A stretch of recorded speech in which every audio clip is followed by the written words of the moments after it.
kim agar Xitoyga kelmoqchi bo'lsa, ili umuman o'zlaringiz uchun bilib olinglar bu ma'lumotni.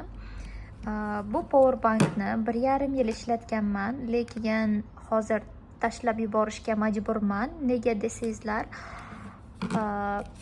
bu xavfli ekan. Yaqinda bitta holat bo'ldi.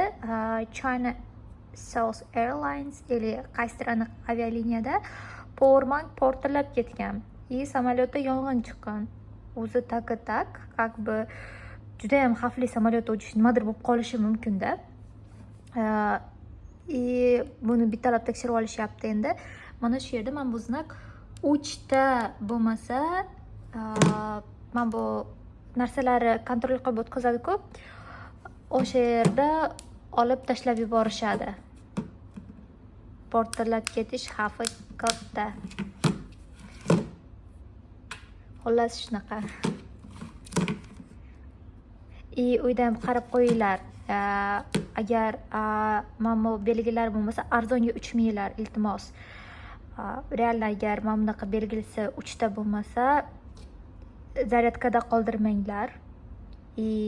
Doim yonlaringda olib yotmanglar yoki mana bu orqa cho'ntak, oldi cho'ntak bo'ladi-ku.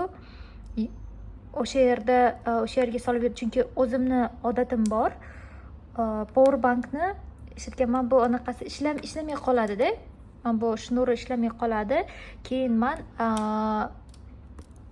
men bu USB-ni anaqa olib yuraman, kabelni doim o'zim bilan. Orqa cho'ntakka powerbankni solib ishlatib yuraman telefonni.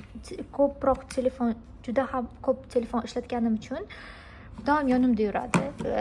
Mana shuni 100% где-то 3 marta to'ldirardi telefonimni. Bye endi.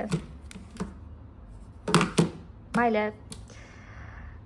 Yaxshiroq, kачественныйrog'ini olaman endi.